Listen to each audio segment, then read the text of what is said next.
Alô, comunidade! Começa agora o ICL Urgente com as principais informações do Brasil e do mundo, sempre às 5 horas da tarde. Eu fiquei uma semana fora, estava no Uruguai acompanhando as homenagens, o velório de Pepe Mujica. Laura Couto sempre com a gente, estava com saudade já, Laura. Vamos para o noticiário, né? Boa tarde, Rodrigo. Muito bom ter você de volta. Boa tarde para todo mundo que está nos assistindo. Valeu, estamos de volta. Boa tarde para você que mora nesse país em que o bolsonarismo parece abandonar um ferido na sequência do outro. Sabe aquela expressão, abandonar o ferido na beira da estrada? Não se abandona um companheiro ferido na beira da estrada? O bolsonarismo abandona. Parece que mais um agora.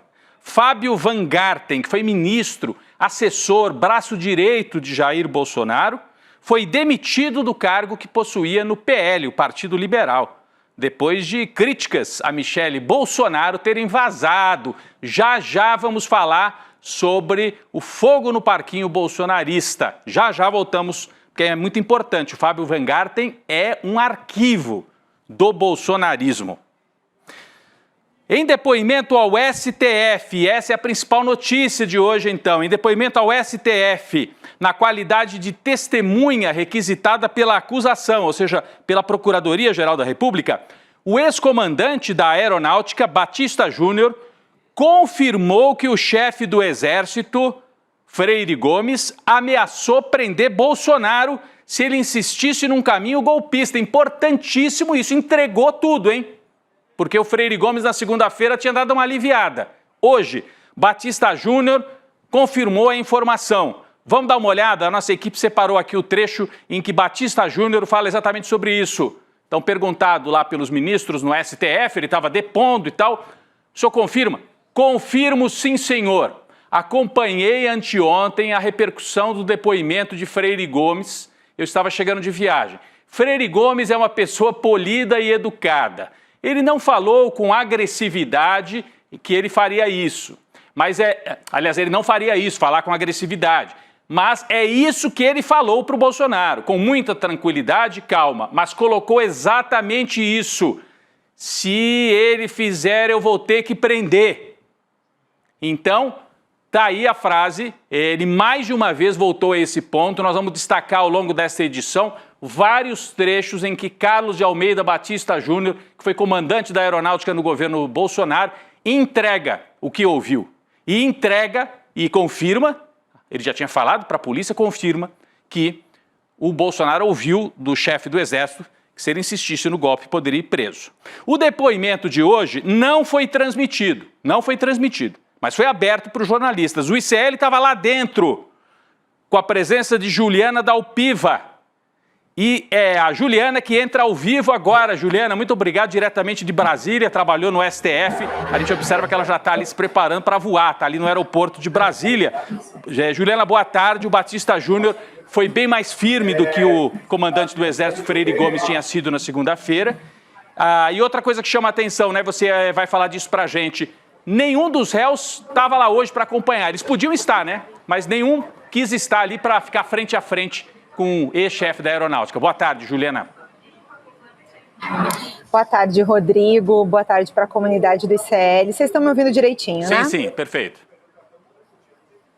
Então, primeiro aspecto, eu até, Rodrigo, vou lembrar de memória aqui, não lembro se não tinha nenhum réu, mas quero frisar que Bolsonaro não estava, nem o general Braga Neto. Que aí, para quem não acompanhou tudo até aqui, lá na sala da primeira turma é disponibilizado para a gente um telão em que entram de videoconferência no link do Zoom todos os advogados e junto com os advogados entram alguns réus para acompanhar ali a audiência. Na segunda-feira, pela primeira vez a gente pôde ver o Braga Neto, que foi preso em dezembro e desde então a gente não podia ver. Ele ficou ali só para acompanhar esse início. E Rodrigo, esse é um primeiro aspecto para a gente conversar aqui. Por que o Braga Neto e o Bolsonaro quiseram acompanhar justamente a audiência que ia tomar o depoimento do general Freire Gomes? Por que será? Por que será? E a de hoje não acompanharam. Os dois aspectos. O primeiro é esse. O primeiro é uma pressão para cima do general, né? Que eles já sabiam que, nas palavras do Braga Neto, como é que eu repeti isso já algumas vezes aqui na nossa transmissão. Como é que o Braga Neto se referia ao general Freire Gomes? E são palavras dele, tá? Desculpa o horário, gente, mas é cagão. É assim que o general Braga Neto se referia ao general Freire Gomes, que era o comandante do Exército na época. E muito isso em função dele não querer aderir ao golpe, né? Independente dele ter falado com vários graus ali abaixo do que ele prestou depoimento na Polícia Federal, ele de fato não aderiu e confirmou a questão da minuta na segunda-feira. Mas o Bolsonaro e o Braga Neto botaram essa pressão nele ao entrar na audiência. E um segundo aspecto da comparação entre os dois depoimentos, Rodrigo, na segunda-feira, esse general que estava ali pressionado, tenso, gaguejando, tá? Ele chega acompanhado do advogado dele. Não é nenhum problema, tá? Faço questão de dizer, não é nenhum problema ele estar acompanhado do advogado. Mas ele foi acompanhado do advogado. O brigadeiro Batista Júnior, peito aberto, sozinho no depoimento com o ministro Alexandre de Moraes, ministro Fux. Os outros ministros não estavam hoje. Na segunda-feira também estava a Carmen Lúcia e o Zanin. Hoje estava só o Fux, além do ministro Moraes. E o Batista Júnior enfrenta ali o ministro Moraes, todas as perguntas do Paulo Gonet, da Procuradoria-Geral da República, e também todas as perguntas da defesa, sem orientação de advogado, só com algumas anotações dele que estavam ali. Claramente ele pegou ali em algum momento para consultar, ver quantas reuniões ele teve com o Bolsonaro, que foi uma das perguntas que foram feitas.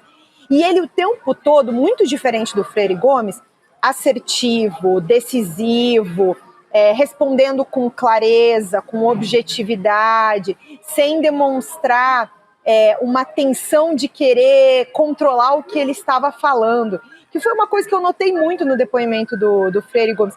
Ele queria o tempo todo tentar falar o menos possível. Sim. E, além de tudo, ele chegou com um discurso ensaiado para dizer, não teve esse negócio de voz de prisão, isso aí não teve. Ele nem foi perguntado, tá? Na segunda-feira, ele entregou de graça. Sim, sim. O brigadeiro, hoje, foi perguntado pelo menos 3 vezes sobre esse episódio, tá? E confirmou. E as 3 vezes ele confirmou e ele repetiu. Mas eu faço questão de deixar um esclarecimento aqui sobre isso, que eu acho que é importante que a nossa audiência acompanhe, a gente vai explicando na medida em que a gente consegue ir consolidando as informações, né, Rodrigo? O que ele fala? Ele relata, e aí, porque tem uma série de reuniões, tá? Então, para as pessoas começarem a compreender. O brigadeiro Batista Júnior relata uma série de reuniões que ele teve com o Bolsonaro em novembro de 2022. 5 reuniões, fala né? Que a partir... Né, Ju? Ele dá até as datas. A partir de novembro. Sim. De 5 reuniões. Uma delas é em dezembro, que é 5 de dezembro. As outras, basicamente, são em novembro. É nessas reuniões de novembro que ele disse que começa a notar que as discussões que estavam sendo feitas sobre GLO, 142, que no início eram só discussões, num tom de acalmar a sociedade, ele começa a entender que não era isso. Ele fala, né? Em algum momento, a partir do dia 9, dia 11, eu começo a entender que não é isso. O general Freire Gomes, nesse primeiro momento ele coloca o Paulo Sérgio também, que era o ministro da Defesa na época, o general Paulo Sérgio, nesse mesmo balaio, mesma linha, né? E aí ele vai falando sobre, nessas reuniões, só que aí ele não diz exatamente qual delas. Em algum momento, o Almir Ganier falar que tem as tropas à disposição do presidente. Em um outro momento, já assim, o Freire Gomes e ele tentando acalmar os ânimos do Bolsonaro para ele não seguir por esse caminho, dizendo que não tinha nada legal, que não dava para ir por aí, que isso não podia ser. E aí ele diz, e aí é que ele explica essa história da prisão, que ele fala que em algum momento, ao discutir hipótese, ele fala assim, para o presidente se continuar desse jeito, essa alegação pode levar, né, de ter que prender o senhor. Juliana. Então, assim, ele não é, ele fala assim, num tom polido, sim, educado. Ele não fala, não é uma, assim, deu voz de prisão. Exato. Vou te prender. Não é agressivo, não, mas ele confirma a existência desse diálogo entre o Freire Gomes e o Bolsonaro. Juliana, perfeito. É muito importante que você estava dentro da sala, então trouxe as impressões, além da informação, as impressões, isso é sempre muito importante. Mas eu vou pedir para a Laura Cocho, que está aqui com a gente na redação, trazer mais um trecho. Laura, por favor, mais um trecho transcrito, já que não houve transmissão, mas a nossa equipe transcreveu, a Juliana, Heloísa Vilela. Traz para a gente, por favor, Laura. Oi, Juliana, boa tarde. Muito bom ter você aqui no Estélio Gente. Vou trazer aqui esse trecho em que o Bolsonaro fala sobre as intenções de propor medidas de exceção. Abre aspas, o presidente não colocou dessa forma que estava objetivando um golpe de Estado, mas começamos a imaginar que objetivos políticos de medida de exceção não eram para garantir a paz social até 1º de janeiro. Foi nesse contexto que o general Freire Gomes colocou a questão da prisão no âmbito dessa discussão, que era justamente o que você estava falando, né, Juliana? Exatamente. Tinha um papo, lembra, porque qual era o cenário de novembro de 2022? Um monte de gente na frente do quartel, num primeiro momento várias estradas fechadas, então tinha uma tensão. E ele disse que no início essas discussões estavam dando conta de tentar acalmar o país, pacificar o país. E aí a coisa vai escalando, ele começa a entender que essas discussões não iam ir por aí, que o que o Bolsonaro queria era outra coisa. Ele diz que o Bolsonaro nunca fala, né, dessa maneira, vou dar um golpe, quero dar um golpe. Até porque não dá nem para imaginar isso, né, Laura? Já pensou o Bolsonaro assim, não, vamos aí dar um golpe. Na cabeça dele, ele não pensa que ele está dando um golpe, né? Ele achava que ele estava fazendo alguma coisa correta, mas é um golpe. A efetivação dessas medidas, impedir que o presidente Lula tomasse posse sem nenhuma justificativa legal, é contra a lei, é ilegal, é crime, é um golpe, é uma tentativa de golpe de Estado. Então, é nesse sentido que ele também explica como é que vai evoluindo o pensamento dele. Sim. Ele vai entendendo que as medidas estão caminhando para esse lugar e ele vai se afastando disso. Juliana, a gente tem exatamente o trecho aqui também transcrito em que ele vai falando dessa evolução, que as Forças Armadas achavam, GLO, se tiver necessidade, podemos fazer, mas não é para impedir a posse de Lula, é para tranquilizar o país. Aí ele percebe que não era bem assim. Vamos colocar aqui no telão, por favor, daí depois a Juliana comenta os dois trechos. Olha, então, o Batista Júnior depondo como testemunha, isso aqui é depoimento oficial, gente, o que ele falou para o STF, abre aspas. Durante todo o período eleitoral de 2022, as forças avaliam a conjuntura. Estávamos entendendo a sociedade, o povo rachado ao meio, sempre trabalhamos com hipótese de GLO, como previsto no artigo 142, por iniciativa de um dos poderes. No primeiro período, na reunião do dia 1º, estavam o ministro Paulo Sérgio da Defesa, os 3 comandantes e o advogado-geral da União. Colocamos que não havia fraude. Bolsonaro perguntou ao Bruno Bianco, que acho que era da Advocacia Geral da União, se havia alguma outra decisão jurídica a se tomar, e ele, o Bruno, disse que não. Portanto, o Bolsonaro começou a ouvir o que não queria, que não tinha indício de fraude. Mas segue, tem um outro trecho aqui do Batista Júnior que nós separamos. Então agora o trecho seguinte do Batista Júnior, podemos colocar aqui na tela e a gente já lê os dois na sequência, por favor. Não, é o próximo, né? Exatamente. No dia 14 de dezembro, o ministro Paulo Sérgio apresentou no Ministério da Defesa a minuta. Isso aqui é importantíssimo. Então aqui já não é reunião com o Bolsonaro, reunião no Ministério da Defesa. Aí diz o Batista Júnior, eu fui o último a chegar. O almirante Garnier estava de costas, o Paulo Sérgio de lado, o Freire Gomes estava de frente. Então o Paulo Sérgio disse, abre aspas, trouxe aqui esse documento para vocês lerem. Era a minuta do golpe. Não lembro se era um estado de defesa ou de sítio, mas não via motivo nenhum. O documento estava na mesa dentro de um plástico. Então perguntei se o documento previa a não assunção do presidente Lula, ou seja, que ele não tomaria posse. E ele, Paulo Sérgio, disse que sim, que o documento previa que Lula não tomaria posse. Respondi, Batista Júnior, que não admitia receber o documento. Levantei e saí da sala. Para mim isso aqui é um momento assim dramático, dá quase para a gente imaginar esta cena. E eu queria então passar para a Juliana Dalpiva, porque lembram daquela frase, o Lula não sobe a rampa, que eles ficavam repetindo e o pessoal nos quartéis também repetia? Tá aqui, né, Juliana? E tá no documento também. Tá no documento. Então, no documento, naqueles documentos que vieram à tona dos planos golpistas. Exatamente. Então tá aqui. Essa reunião no Ministério da Defesa, ele narra com detalhe, eu achei super importante também. Se você quiser dar uma arredondada aí na cobertura, que eu sei que você está pegando o avião. Por favor, Juliana. Não, a gente está tão tranquilo. Tá Temos tranquilo. mais uns 5 minutos, se Boa, você vamos precisar. lá, vamos lá. Olha só, entre essas duas mensagens, esses dois momentos do depoimento que você mostrou, a reunião com o Bruno Bianco e o 14 de dezembro tem cerca de um mês, mais ou menos. Entre metade de novembro e metade de dezembro. As primeiras, quando está o Bruno Bianco ainda, o que ele disse é que ele participou desse início dessas discussões para acompanhar essa tentativa de pacificação. Aí ele começa a entender que as intenções eram outras.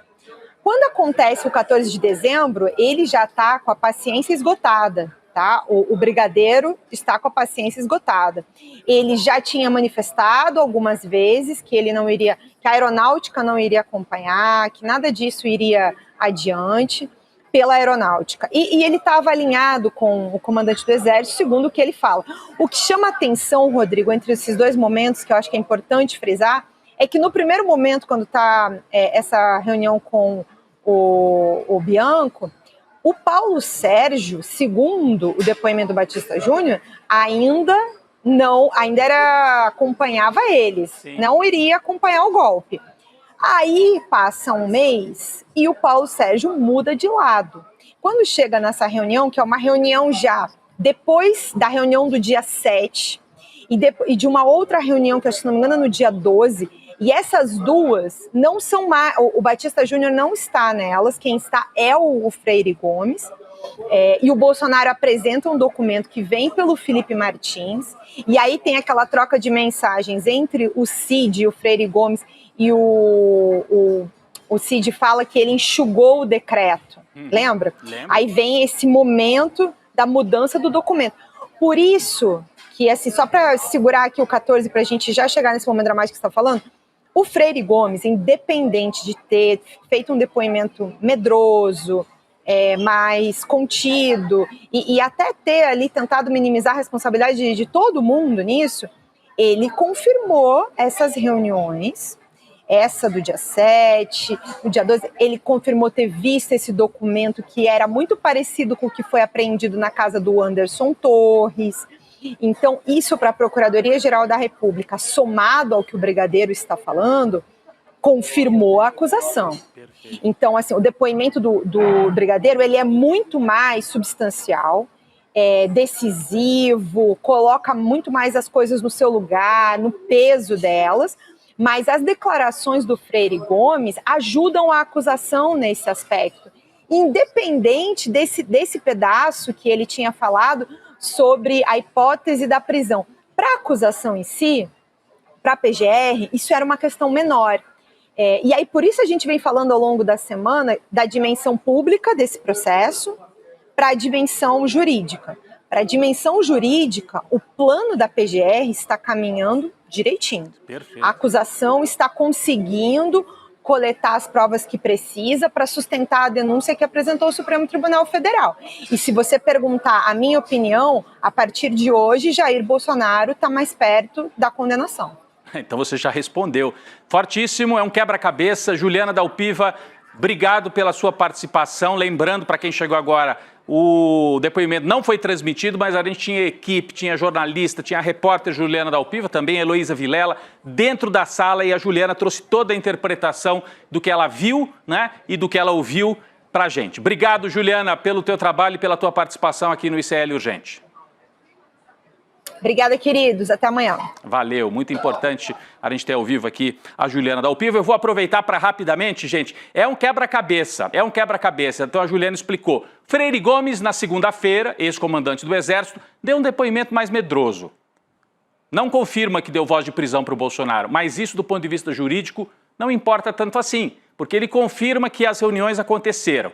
E aí vem o Batista Júnior, outra peça do quebra-cabeça, e confirma, nestas reuniões, que o Freire Gomes também já havia dito que aconteceram, houve conversas desse tipo. E conta isso aqui que nós relatamos. É impressionante. Ele foi chamado no Ministério da Defesa e colocaram em cima da mesa, eu imagino a cena, a mesa, chefes das 3 armas, e está aqui, ó, gente, um plano para o Lula não tomar posse. Era isso que estava dentro da pasta, em cima da mesa. É ou não é um golpe de Estado? Se isso não é um golpe de Estado, eu não sei o que é. Um último trecho aqui para a gente mostrar rapidamente ao ser perguntado por um dos ministros se conversou com o general Augusto Heleno, um personagem que está escondidinho debaixo da cama, né? Augusto Heleno. O Batista Júnior respondeu o seguinte: conversei sim com o general Heleno sobre esses temas em 2022. Ele, general Heleno, tinha um filho se formando no ITA, que é aquela faculdade, né, que fica lá no Vale do Paraíba, super importante na área de aeronáutica. A diplomação foi em 16 de dezembro. Nunca tinha conversado com ele. Eu estava na formatura, presidia a diplomação, diz o Batista Júnior. Aí o general Heleno veio me procurar pedindo uma carona, se eu podia trazê-lo para Brasília, de avião, né? Porque o Bolsonaro chamou para uma reunião de emergência no dia 17. Não é normal o senhor sair de formatura para a reunião sábado de emergência. Então ele sairia lá da formatura do filho, o Heleno, para uma reunião de emergência. O que estava acontecendo de tão emergencial no sábado, né? Vou lhe dizer, diz o Batista Júnior reproduzindo a conversa com o Heleno, vou lhe dizer, eu e a Força Aérea e o Comando da Aeronáutica não vamos bancar qualquer ruptura. Ele, Heleno, estranhou a firmeza com que eu falei. Ele veio no avião, portanto pegou a tal da carona, do Vale do Paraíba em São Paulo para Brasília, ele veio no avião, sentou na cabine e não falamos mais. Não sei se teve reunião e nunca mais nos falamos. Então o general Heleno ainda estava no esforço de tentar trazer o Batista Júnior. Vamos conversar, me dá uma carona, estou indo para Brasília, Bolsonaro, emergência. O que tinha de tão emergencial? Ali era um governo que estava limpando as gavetas para sair. Era isso que devia estar acontecendo, mas eles estavam tramando um golpe de Estado, um dia em que Bolsonaro ficou mais perto da cadeia, como resumiu aqui a Juliana Dalpiva. Após o depoimento de Batista Júnior, Bolsonaro fica mais perto da cadeia, é o resumo desta quarta-feira. Vou passar para outros temas aqui do Brasil. O presidente da Câmara dos Deputados, Hugo Mota, disse a deputados, a outros parlamentares, que não há consenso na casa sobre a anistia ampla que os bolsonaristas querem para os golpistas. Mota afirmou ainda que está cansado de ser cobrado sobre o tema e que o texto, da forma como está, vai ser declarado inconstitucional pelo STF. Então explica pra gente, Laura, mais um revés aí para os bolsonaristas, né? Esta fala do presidente da Câmara. De acordo com as pessoas que estavam nessa reunião, o deputado Nicolas Ferreira pediu para o Hugo Mota que ele fizesse um posicionamento público sobre o PL da anistia, mas o presidente da casa disse que estava muito incomodado e se irritou com essa cobrança excessiva. O Mota disse que ninguém mais do que ele quer que essa situação seja resolvida, mas que ela não vai ser resolvida à base da força. O Mota também se queixou de que as assinaturas que foram coletadas pelo Sóstenes Cavalcante tinham a justificativa de que o texto seria focado em pessoas injustiçadas, mas que, na verdade, o projeto, Rodrigo, ele também garante anistia aos réus acusados na trama golpista. Então, o Bolsonaro e os outros 31 que se tornaram réus pelo STF. Fica muito claro, então, é claro. Fica muito claro. Então, no mesmo dia, Laura, depoimento explosivo do ex-comandante da Força Aérea, colocando o Bolsonaro no cenário de golpe, a fala do presidente da Câmara e temos mais um fato. Van Garten, mais um bolsonarista largado pelo meio do caminho. A situação não está muito boa para os bolsonaristas. Hoje, o pastor Silas Malafaia, esse personagem que a gente está mostrando aqui no ICL, o pastor Silas Malafaia saiu em defesa do advogado Fábio Van Garten, após ele ter sido demitido do Partido Liberal, o PL. Van Garten atuava como assessor pessoal, braço direito, foi ministro do ex-presidente Jair Bolsonaro. Nas redes sociais, Malafaia classificou a demissão de Van Garten como uma covardia. Está aqui na tela, olha. Malafaia dizendo, você tem minha solidariedade, não gosto de ver covardia e gente que não tem memória de coisas boas. Estão sempre prontas para apontar falhas, nunca acertos, disse o Malafaia. Mas, Laura, afinal, explica pra gente, para quem não acompanhou, por que o Van Garten foi demitido do cargo dele no PL? Rodrigo, a demissão do Van Garten foi anunciada ontem, a demissão do PL.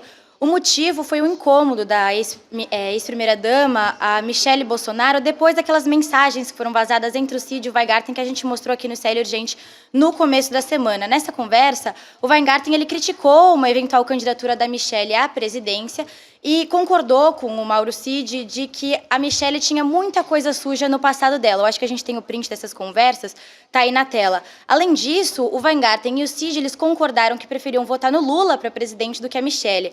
Então, na alta cúpula do Partido Liberal, os comentários que foram vazados aí dessas conversas foram considerados uma grande deslealdade à ex-primeira-dama. Por isso, aí a demissão do Weingarten, Rodrigo. Pois é, imagina só, Laura, eles comentaram simplesmente o seguinte: entre a Michelle e o Lula, eu prefiro votar no Lula, disse o Cid. E o Weingarten, eu também. E depois, um deles, acho que foi o Mauro Cid, ela tem muita coisa suja no seu passado, a Michelle. Aí deixaram assim meio enigmático, mas a gente fica tentando imaginar o que é. Aí veio a demissão do Weingarten. O único que saiu em defesa aberta do Weingarten até agora, Silas Malafaia. Silas Malafaia. Falando nele, depois do sucesso do podcast Império Malafaia, vem aí uma nova estreia polêmica aqui, né? Que só o ICL tem coragem de fazer. Agora não é podcast, é um documentário inédito, Império Malafaia. Nessa produção original do ICL, nós vamos mergulhar ainda mais na investigação jornalística que foi feita pela Juliana Dalpiva, você acabou de ver a Juliana aí no ar, em parceria com o Igor Mello, 2 super repórteres aqui do ICL, para entender como é que o poder político, a fé e o dinheiro se misturaram na construção de um império que é religioso, mas é muito mais político. E tem toques financeiros aí também. O podcast já foi ouvido por mais de 400 mil pessoas e agora o ICL vai para a apresentação desse documentário no dia 29 de maio, às 8 horas da noite, ao vivo, com a presença do Edu Moreira, a Juliana Dalpiva e o Igor Mello. Então não perca, garanta o seu ingresso nessa espécie de sessão de cinema aqui no ICL, porque é documentário, mas é cinema, porque ver exposto, né, esse sujeito é muito importante. Então você digita aí, por favor, iclurgente.com.br, iclurgente.com.br e garanta o seu lugar. A equipe do ICL te avisa no dia 29, é daqui a pouquinho. Ou então você faz a inscrição pelo QR Code. É muito rápido, viu, gente? É só botar o e-mail e a turma do ICL vai te avisar. Fica o convite para você assistir Império Malafaia. Vamos falar um pouquinho mais dos bolsonaristas. Dá tempo de falar de uma outra personagem aqui, a Carla Zambelli. Eu falei de gente que vai sendo largada pelo caminho, né? Hasselmann, depois o Weingarten, a Carla Zambelli. O Partido Liberal do Bolsonaro se reuniu hoje com o presidente da Câmara, Hugo Mota, e, entre outras coisas, estão tentando ver se uma parte da bancada quer tentar salvar a Zambelli. Ela foi abandonada pela família Bolsonaro, mas uma parte da bancada está tentando salvar a Zambelli. A parlamentar foi condenada no inquérito que apura o ataque hacker ao sistema do CNJ. Laura tem mais informações sobre esse caso. Laura. Rodrigo, essa representação para suspender o processo contra a Zambelli foi apresentada ainda em abril, mas a decisão ela depende do presidente da Câmara, Hugo Mota, que disse que só vai analisar isso essa semana. A Zambelli também disse que recebeu um sinal verde da Câmara para que o pedido do partido fosse atendido. Agora, hoje, a deputada Carla Zambelli afirmou já ter recebido R$285 mil em doações por Pix em uma vaquinha que ela abriu, Rodrigo, para custear os gastos dos processos judiciais que ela está sofrendo. A deputada agradeceu as doações e disse que as multas que ela classificou como injustas e completamente desproporcionais ultrapassam R$3 milhões. Só no caso da invasão do CNJ, que a gente comentou, a Zambelli foi condenada a uma multa de R$2 milhões, além de ser condenada a 10 anos de prisão, Rodrigo. Muito bem, então ela está tentando interromper o processo e está pedindo dinheiro. Me ajuda aí, gente, para eu pagar a multa. É a Zambelli.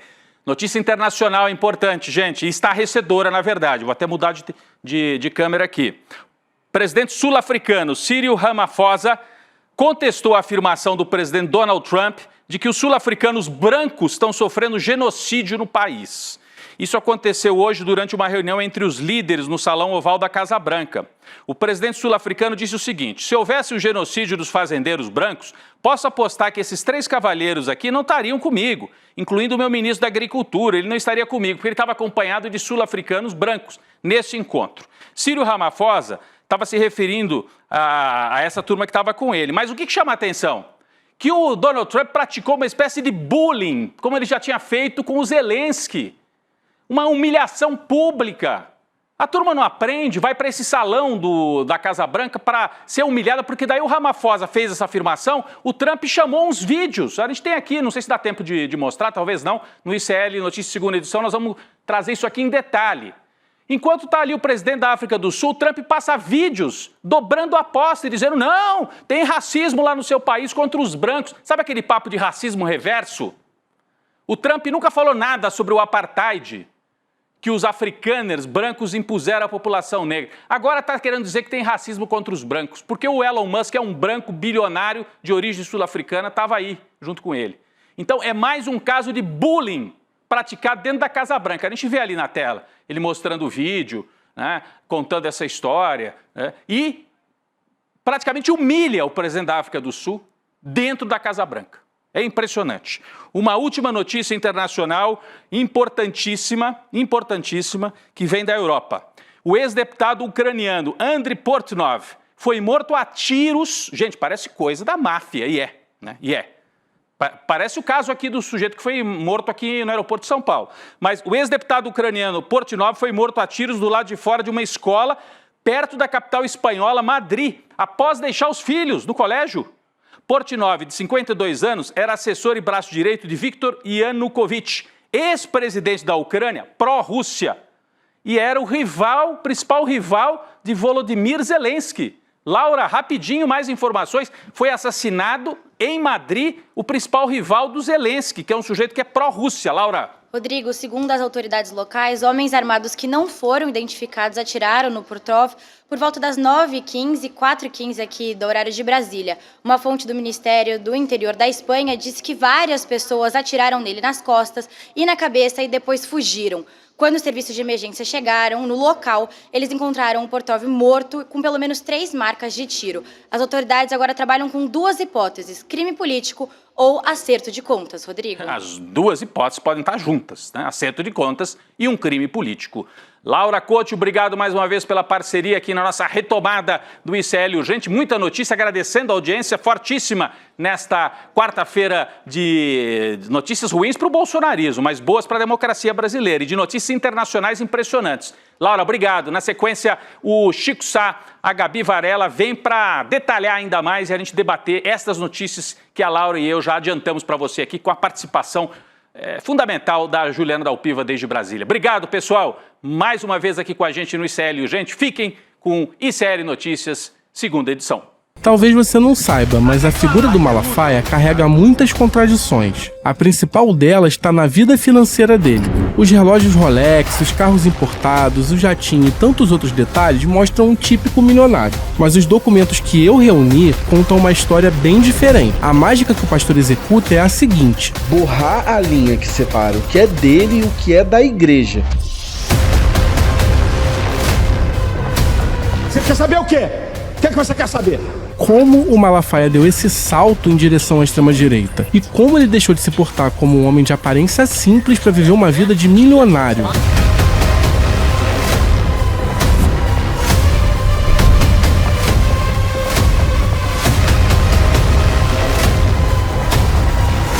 Posso cravar isso por causa de um outro documento que permanecia escondido até hoje, e eu vou revelar para você com exclusividade. Não faz isso não, cara. Entender quem Silas Malafaia é de verdade. Vocês estão com informação aí que eu tô até admirado. Quer saber como as notícias do dia impactam o seu bolso? Então cola comigo no Mercado Investimentos. Durante a semana eu explico os movimentos da economia e o mais importante, como isso bate na porta da sua vida. No preço da gasolina, dos juros do cartão, do aluguel e do carrinho de compras.